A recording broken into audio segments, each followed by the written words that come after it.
சேலம் வடக்கு தொகுதியின் பின்தங்கிய நிலையை மாற்றி வாரந்தோறும் கிராம நிர்வாக அலுவலகத்தில் அதிகாரிகளை திரட்டி சட்டமன்ற உறுப்பினரை நேரடியாக மக்கள் குறைதீர்க்கும் முகாம்களை நடத்துவார் என்று பாமக வேட்பாளர் சதாசிவம் அதிரடி வாக்குறுதி அளித்துள்ளார். தேசிய ஜனநாயக கூட்டணியின் சார்பில் சேலம் வடக்கு தொகுதியில் போட்டியிடும் பாமக வேட்பாளர் சதாசிவம் ஜான்சன்பேட்டை உள்ளிட்ட முக்கிய பகுதிகளில் தீவிர தேர்தல் பிரச்சாரத்தில் ஈடுபட்டார். அப்போது பாமக போக்குவரத்து கழக தொழிற்சங்க நிர்வாகிகள் மற்றும் தொழிலாளர்கள் அவரை சந்தித்து தங்களது முழு ஆதரவை தெரிவித்தனர். மக்களிடையே உரையாற்றிய பாமக வேட்பாளர் சதாசிவம் இத்தொகுதி நீண்ட காலமாக போதிய வளர்ச்சி அடையாமல் புறக்கணிக்கப்பட்டுள்ளதாக குற்றம் சாட்டினார். தான் வெற்றி பெற்றால் நிர்வாக இயந்திரத்தை மக்களிடமே கொண்டுவரும் வகையில் வாரம் ஒருவரை கிராம நிர்வாக அலுவலகத்தில் அனைத்து அரசு துறை அதிகாரிகளையும் வரவழைத்து மனுநீதி முகாம் நடத்தப்படும் என்று உறுதியளித்தார்.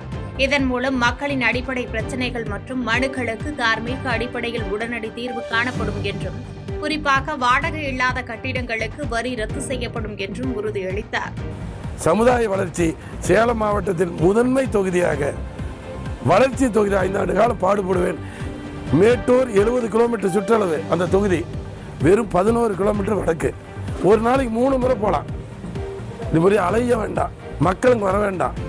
எம்எல்ஏ அலுவலகத்துக்கு டெய்லியும் 10லேருந்து 5, வாரம் ஒரு முறை விஓ அலுவலகத்துக்கு சென்று பந்தல் போட்டு அதிகாரிகள் sub collector, tahsildar, விஓஓ, RI, police inspector, EB அதிகாரிகள் வர சொல்லிடுவேன். முன்கூட்டியே எம்எல்ஏ மனுநீதி முகாம் எம்எல்ஏ வராரு, நீங்கள் மனுவை கொண்டு வாங்கன்னு சொல்லிடுவேன். நீங்கள் கலெக்டர் ஆஃபீஸ் போக தேவையில்ல, கலெக்டர் பார்க்க தேவையில்ல.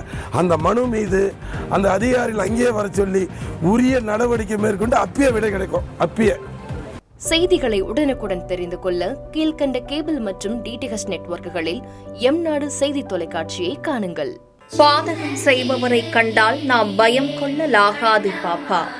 மோதி மிதித்துவிடு பாப்பா, அவர் முகத்தில் உமிழ்ந்துவிடு பாப்பா. அண்மை செய்திகளை உடனுக்குடன் தெரிந்து கொள்ள இணைந்திருங்கள் எம்நாடு தொலைக்காட்சியுடன்.